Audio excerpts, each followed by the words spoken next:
दोस्तों, बैश में string and file attributes comparison के स्पोकन ट्यूटोरियल में आपका स्वागत है।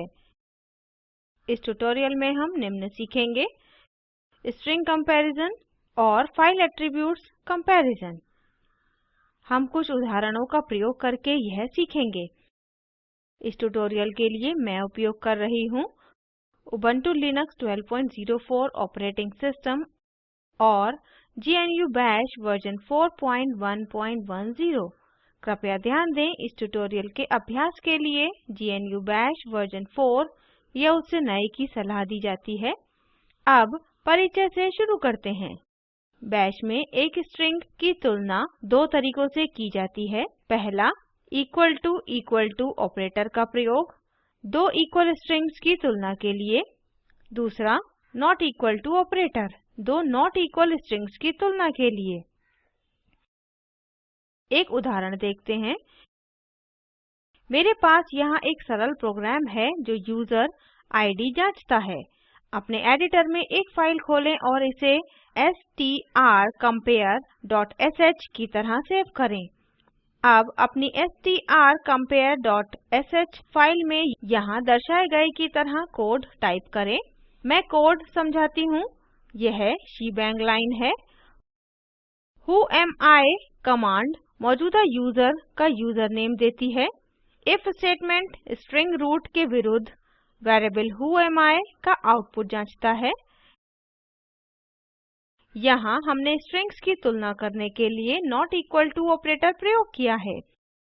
यदि मौजूदा यूजर रूट यूजर नहीं है तो यह निम्न स्टेटमेंट को एको करेगा: You have no permission to run strcompare.sh as non-root user। यहाँ $0 zeroth आर्ग्यूमेंट है जो अपने आप में एक फाइल का नाम है। यदि यूजर रूट यूजर है तो यह वेलकम रूट को एको करेगा।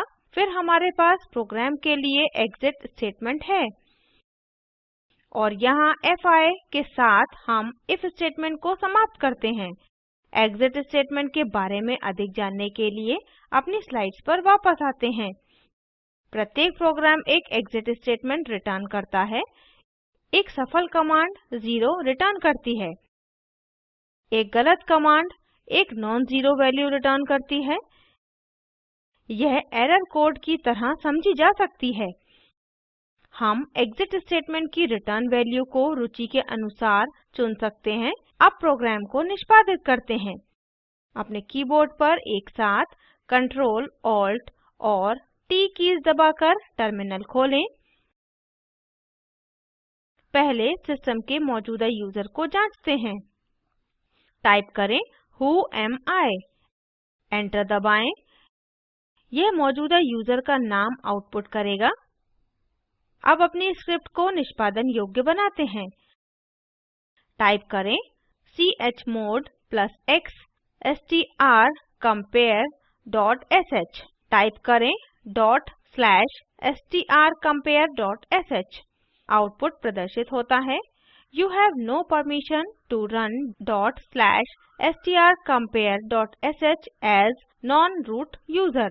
अब वही प्रोग्राम रूट यूजर की तरह निष्पादित करते हैं। टाइप करें sudo ./strcompare.sh। यह पासवर्ड के लिए पूछेगा या पासवर्ड प्रविष्ट करें। आउटपुट प्रदर्शित होता है: वेलकम रूट। अब फाइल एट्रीब्यूट्स की तुलना के बारे में सीखते हैं। मेरे पास पहले से ही कोड का कार्यकारी उदाहरण है। इस प्रोग्राम में हम जांचेंगे कि दी हुई फाइल है या नहीं। file1 वेरिएबल है जिसमें हम फाइल का पाथ सेव करते हैं। -f कमांड जांचती है कि फाइल है या नहीं और क्या यह एक सामान्य फाइल है। अगर कंडीशन ट्रू है तो यह file exists and is a normal file एको करेगा। अन्यथा यह फाइल does not exist एको करेगा। टर्मिनल पर वापस आते हैं। अपनी फाइल निष्पादित करते हैं। टाइप करें chmod + x fileattrib.sh। टाइप करें /fileattrib.sh। Output file exists and is a normal file की तरह प्रदर्शित होता है। अब हम जांचते हैं कि फाइल खाली है या नहीं। अपने प्रोग्राम को निष्पादित करने से पहले मैं empty.sh नामक एक खाली फाइल बनाऊंगी। टाइप करें gedit empty.sh $। सेव पर क्लिक करें, फाइल बंद करें। अब -f attrib को -s एट्रीब्यूट से बदलते हैं। यहाँ भी फाइल का नाम बदलें। टाइप करें empty.sh। अब पहले echo statement को file exists and is not empty से बदलें और दूसरे echo statement को file is empty से बदलें। सेव पर क्लिक करें। टर्मिनल पर वापस आते हैं। अब मैं प्रॉम्प्ट क्लियर करती हूँ। अब निष्पादित करते हैं। टाइप करें /fileattrib.sh एंटर दबाएं। आउटपुट है फाइल इज़ एम्प्टी। अब अन्य फाइल एट्रीब्यूट देखते हैं जो किसी फाइल की राइट परमिशन यानी लिखने की अनुमति जांचेगा। अपने प्रोग्राम पर वापस आते हैं। अब -s एट्रीब्यूट को -w से बदलते हैं। अब पहला echo statement user has write permission to this file से बदलते हैं और दूसरा echo statement user doesn't have write permission to this file से बदलते हैं। सेव पर क्लिक करें। मैं इस उदाहरण के लिए एक अलग फाइल प्रयोग करूंगी। मैं एक फाइल चुनूंगी जो रीडेबल नहीं है या जिसको लिखने की अनुमति नहीं है। अब मैं फाइल का पाथ /etc/mysql/debian.cnf से बदलती हूँ। सेव पर क्लिक करें। अब अपना प्रोग्राम निष्पादित करते हैं। अप एरो की दबाएं, एंटर दबाएं। अब देखते हैं कि output user doesn't have write permission to this file प्रदर्शित होता है। अब फाइल एट्रीब्यूट्स पर आधारित अन्य उदाहरण देखते हैं। इस उदाहरण में हम जांचेंगे कि क्या file1 file2 से नई है। अब प्रोग्राम देखते हैं। ध्यान दें कि हमारी फाइल का नाम fileattrib2.sh है। अब पूरा कोड समझते हैं। यहाँ हमारे पास दो वेरिएबल file1 और file2 हैं। ये दो फाइल्स पहले ही बनाई गई हैं और दोनों खाली हैं।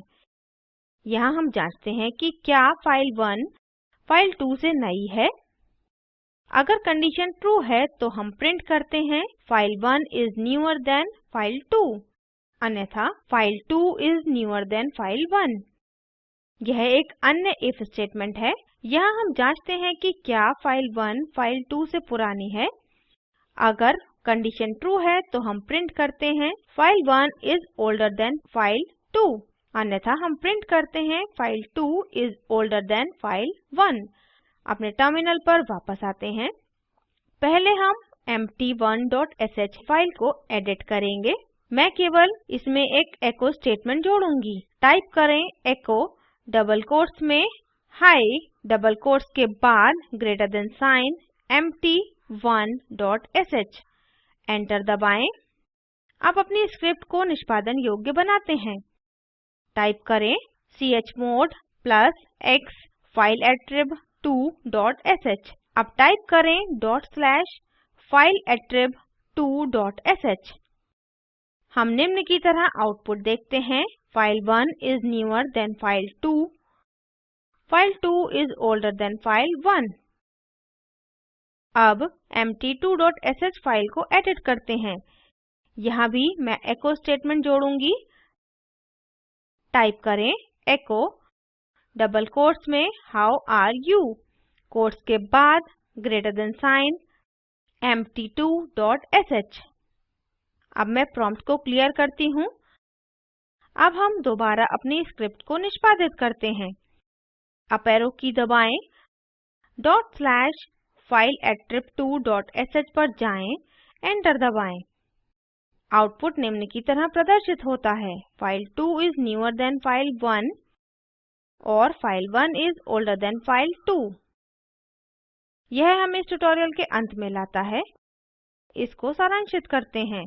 इस ट्यूटोरियल में हमने सीखा string comparison, file attributes equal to, not equal to, -f, -s, -w, -nt और -ot एट्रीब्यूट्स। एक नियत कार्य में कुछ अधिक एट्रीब्यूट्स का अन्वेषण करें। उदाहरण -r, -x और -o। नीचे दर्शाए लिंक पर उपलब्ध वीडियो देखें। यह स्पोकन ट्यूटोरियल प्रोजेक्ट को सारांशित करता है। अच्छी बैंडविड्थ न मिलने पर आप इसे डाउनलोड करके देख सकते हैं। Spoken tutorial project team spoken tutorials का उपयोग करके कार्यशालाएं चलाती है। ऑनलाइन टेस्ट पास करने वालों को प्रमाण पत्र देते हैं। अधिक जानकारी के लिए कृपया contact@spoken-tutorial.org पर लिखें। Spoken tutorial project talk to a teacher project का हिस्सा है। ये भारत सरकार के MHRD के ICT के माध्यम से राष्ट्रीय साक्षरता मिशन द्वारा समर्थित है। इस मिशन पर अधिक जानकारी नीचे दर्शाए लिंक पर उपलब्ध है। यह स्क्रिप्ट प्रभाकर द्वारा अनुवादित है। IIT बॉम्बे से मैं श्रुति आर्य अब आपसे विदा लेती हूँ। हमारे साथ जुड़ने के लिए धन्यवाद।